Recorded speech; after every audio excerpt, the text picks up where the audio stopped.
try to hook the string out. I have broken many of these little knobbies off doing that, okay? So my preferred method is I will actually get my skinny little hand in under here with something, and I'll push the pin from in under, because the pins come down inside the guitar. Take a penny or a dime. Yeah, penny or a dime just to protect your finger, and just give it a good push. That is the safest, simplest way to get the pin out if it's jammed in. If you try to get it from the top, you can crack the head off so easily. It's kind of a bad design. So if you want to pass that around, if you've never seen it, you'll notice it's beveled. It's the beveling, the inclined plane, if you will, that does all the work for you. You don't need to jam it in. It's not a wedge. Okay, it's not a wedge. It just sits, and the tension on the string will keep it in place. Now, when you're done, I'll just show you how to wrap strings really quickly. I don't think about it, so I have to remember to explain it.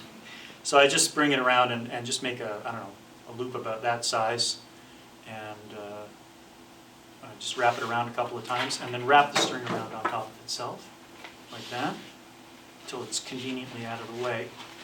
And you'll notice, and I'll pass this around too, the string has a ball end. Okay, you won't find these on nylon string guitars. Nylon strings you have to tie. So the ball end is what keeps it in place against the incline. Now this part of the procedure, depending on how long your guitar's been sitting around, I always use the string changing as an opportunity to clean it, you know?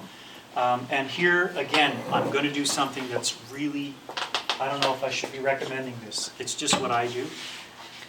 Tiny, tiny little bit of isopropyl. Not great for the finish, so please don't overdo it. I tend to do it like this. I'll put the cloth in my hand, and I'll just do a little thing like that. And then I look at it. I make sure it's not too wet. The reason I like using rubbing alcohol is for the fingerprints. It does a number on this, you know. So some people use polish.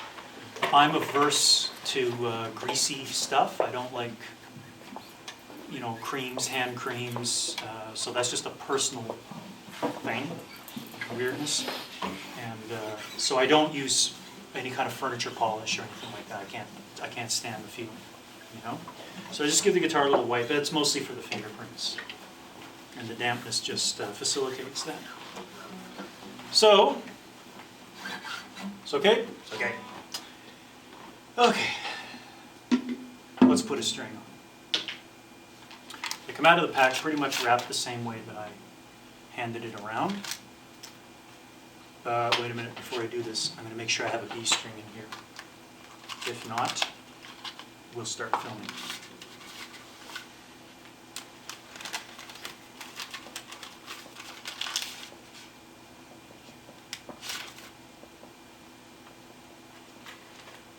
Okay, yeah, we're cool.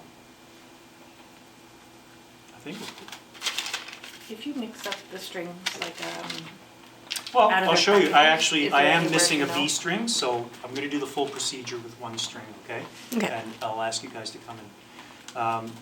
To address Liz's question, I'll show you a really simple way to do this. Where would be the best position to film? What's that? Where should I be standing? I'm going to get you over my shoulder. Got it. So if you've got two strings, you wrap them to about the same size. This one has more give than this one when you do that. Okay. It's a very simple test, you know, so you can tell which is which. You can eyeball it too, if you've got a pretty good sense of the size of it. Okay. Also, Taking the string off is pretty easy. Yep. some ball ends are colored too, so there's a color Yeah, code. yeah. But for Diodario nylon. colors theirs. nylon. Green is first string, blue is second, whatever. But nylon, you're on your own. No, same thing. Really? You might be able Yeah. to see some Yeah, some color nylons. tips. Okay. So again, the cat loves this part of the procedure because you just yank the string around, comes so. After a couple of windings, it goes. And it just comes apart like that. So this is it. Yeah, that's it for century takeout. No.